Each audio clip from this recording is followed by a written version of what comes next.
Bonjour, aujourd'hui nous allons pratiquer un pranayama, Nadi Shodhana.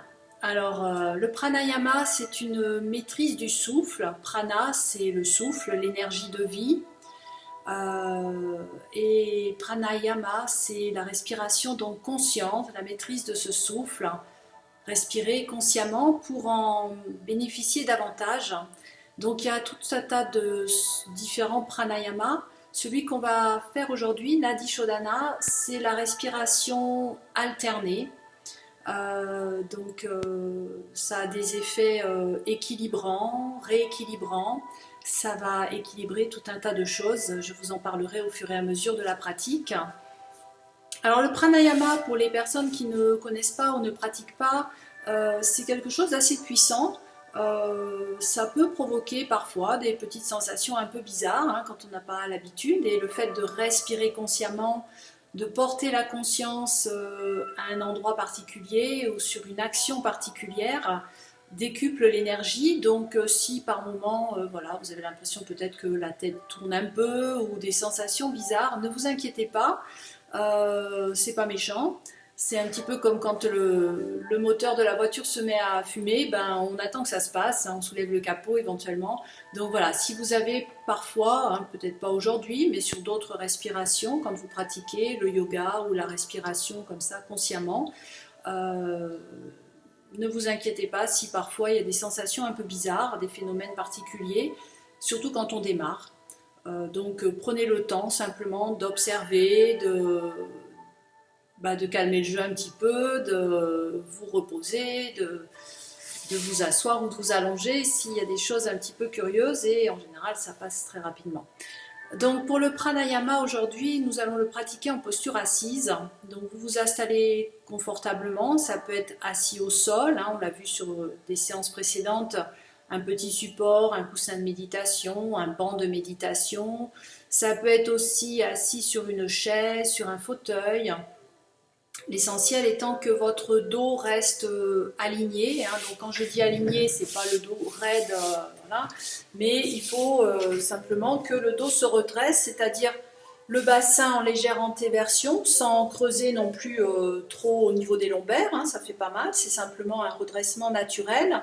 Donc petite cambrure lombaire, la courbure dorsale, la cambrure cervicale. Ce qu'on appelle la cambrure, c'est simplement que ça fait un petit creux, mais la tête reste dans l'axe. Donc voilà, le menton est parallèle au sol ou légèrement penché comme ça, mais surtout pas, on évite le menton en arrière, ce qui provoquerait des tensions au niveau cervical.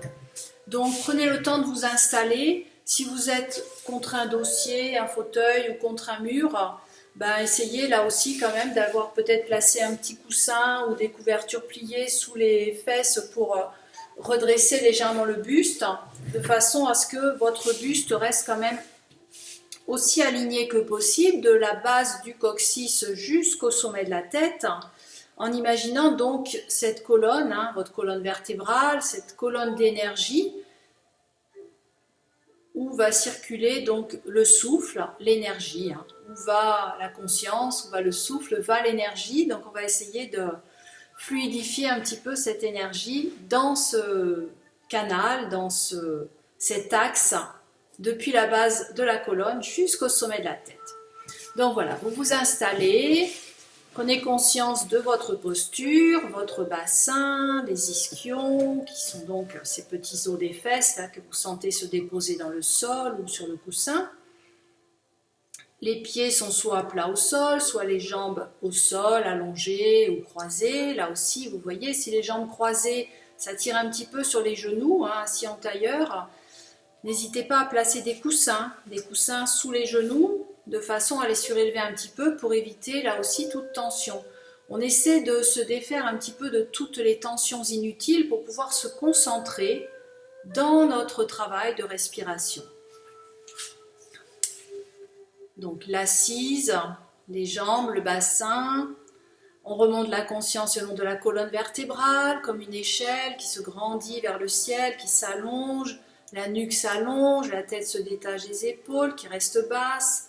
Le sommet de la tête est comme tiré avec un petit fil d'or. Là, imaginez une petite ficelle d'or dorée accrochée au sommet de la tête qui tire vers le ciel de façon à allonger la nuque, allonger tout l'axe vertébral. Une fois que vous avez donc installé la posture, les bras sont relâchés, on a vu, les épaules détendues, on pose les mains bien souples sur les cuisses. On peut placer les mains ouvertes comme ça, paume de main vers le ciel, bien souples sur les cuisses. Bougez doucement chacun des doigts pour bien les détendre, pour ramener l'attention jusqu'au bout des doigts. Les poignets, les bras, relâchés jusqu'aux épaules. Puis venez joindre pouce et index.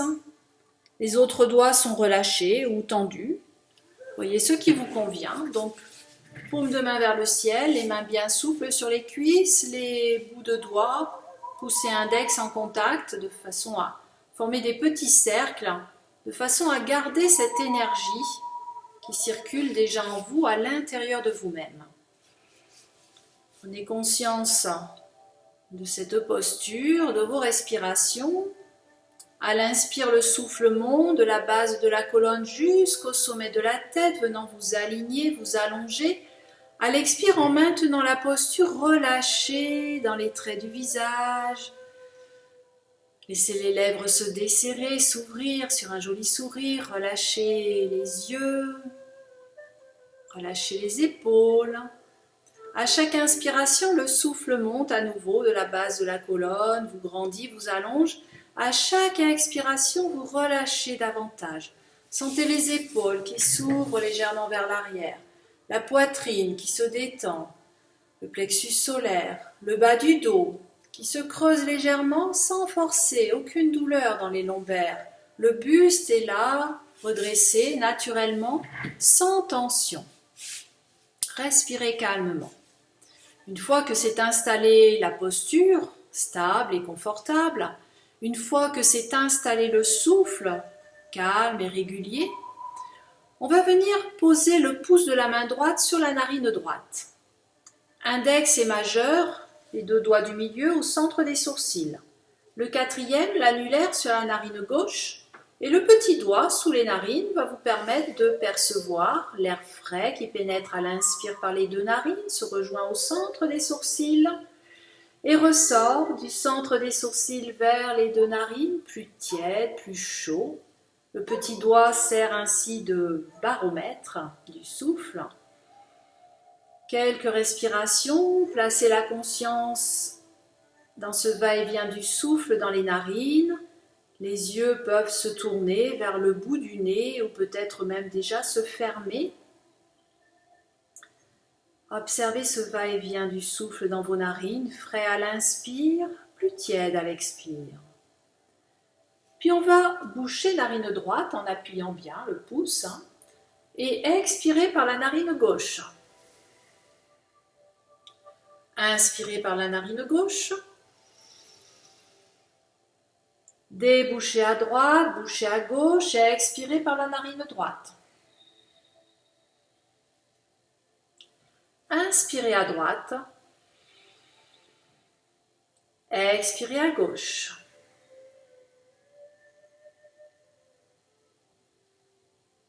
Inspirez à gauche. Bouchez narine gauche, débouchez à droite et expirez à droite. Poursuivez ainsi, inspire d'un côté, expire de l'autre, inspire par ce même côté, et à nouveau, expire d'un côté, inspire par ce même côté, expire de l'autre côté. Inspire à nouveau. Poursuivez, si ça va bien, en fin de prochaine expiration. Vous pourrez placer un petit temps d'arrêt, comme si le souffle restait en suspens. Puis inspirez par cette narine.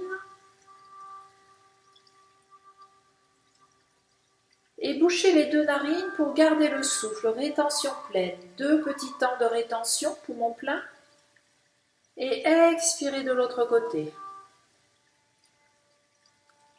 Un petit temps, on laisse le souffle en suspens à la fin de l'expire. Et inspirez. 2 petits temps de rétention, poumon plein, narine bouchée à la fin de l'inspire. Et expire de l'autre côté. Poursuivez ainsi à votre rythme. Vous pouvez placer donc un temps de rétention à la fin de l'inspire et un petit temps de suspension à la fin de l'expire. Si ces temps de rétention, de suspension, d'arrêt du souffle ne sont pas confortables, vous ne les pratiquez pas. Si par contre ils vous sont confortables et agréables peut-être même, vous pouvez allonger un petit peu, passer de 2 à 3, 4 temps sur la rétention poumon plein et puis la suspension du souffle en fin d'expire, peut-être de 2 temps, 2, 3 temps, voilà. Vous ne forcez pas, vous voyez un petit peu, vous adaptez, vous ajustez. Et prenez conscience donc de ce va-et-vient du souffle alterné dans vos narines.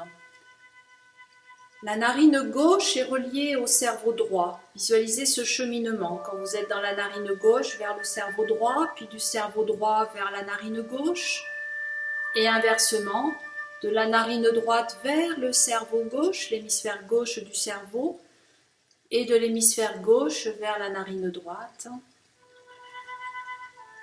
Et quand vous inspirez à gauche vers le cerveau droit, imaginez que vous venez renforcer cet hémisphère droite de votre cerveau. Et quand vous expirez, vous venez l'alléger. Et inversement, quand vous inspirez par la narine droite, vous venez renforcer l'hémisphère gauche de votre cerveau. Et sur l'expire, vous l'allégez. Poursuivez en essayant ainsi de suivre ce souffle qui va et qui vient d'une narine vers l'hémisphère opposé de votre cerveau et de l'hémisphère du cerveau vers la narine opposée. L'hémisphère droite du cerveau, c'est l'aspect yin. Il y a le yin et le yang, vous en avez peut-être entendu parler. Donc le côté yin, c'est plus le côté féminin, intuitif, frais, une lumière blanche, lumineuse.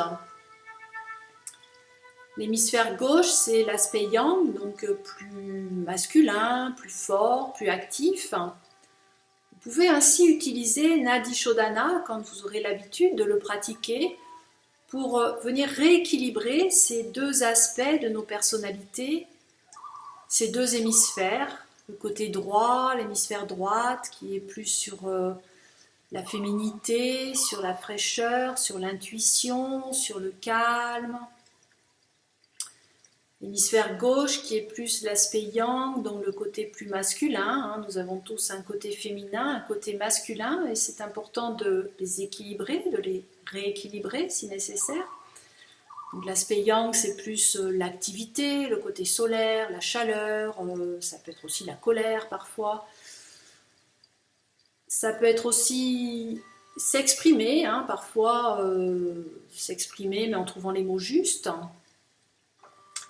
Donc voilà, vous pouvez agir un petit peu sur ces aspects de votre personnalité avec cette respiration alternée.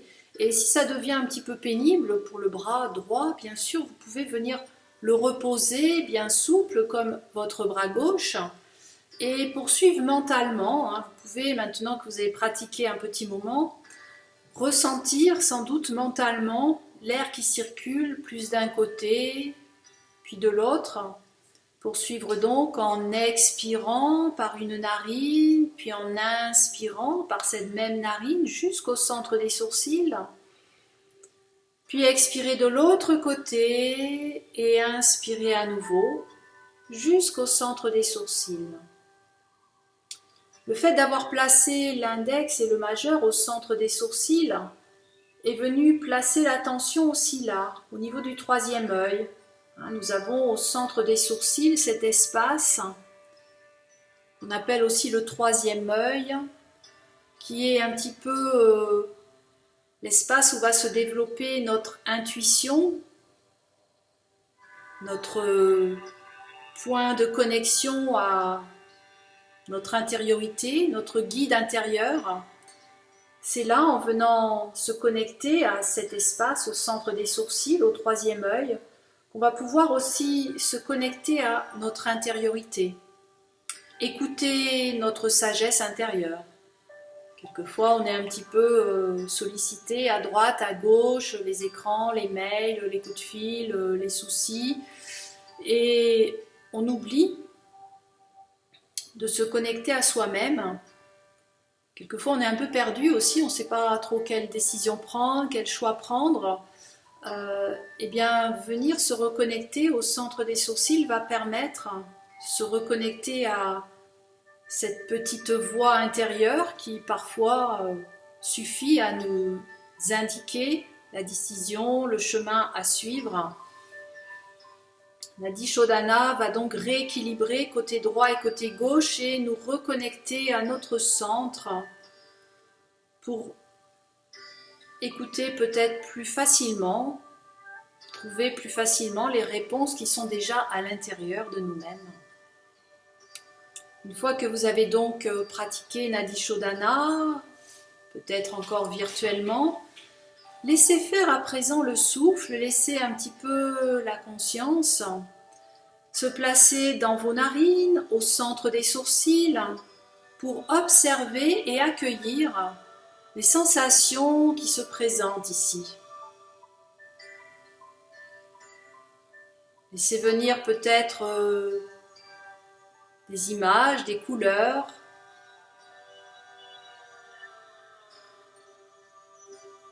ou le calme, le silence, le noir.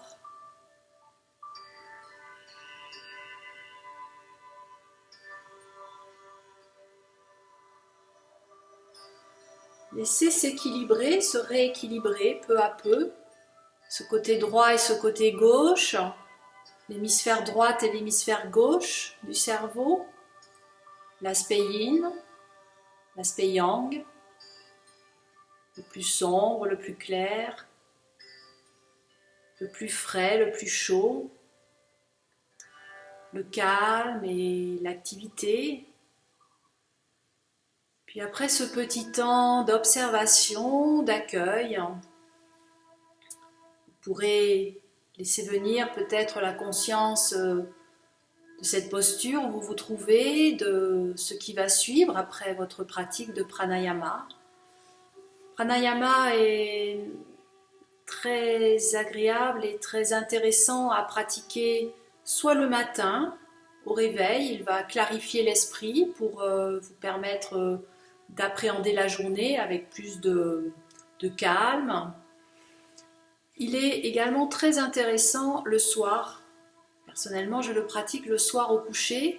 Je trouve qu'il permet de faire une transition entre la journée avec toutes ses préoccupations, ses activités, tout ce qui s'est passé dans la journée, et puis préparer à la nuit de sommeil en calmant le mental, en rééquilibrant un petit peu tous ces aspects de notre personnalité. Donc voilà, vous pouvez le pratiquer le matin ou le soir. Si vous le pratiquez le soir, ça peut même être assis dans votre lit et puis glisser ensuite tranquillement dans votre nuit de sommeil. Quoi qu'il en soit, je vous souhaite à présent donc une belle continuation, une belle continuité de journée ou de soirée, une douce nuit si c'est le moment de glisser dans le sommeil.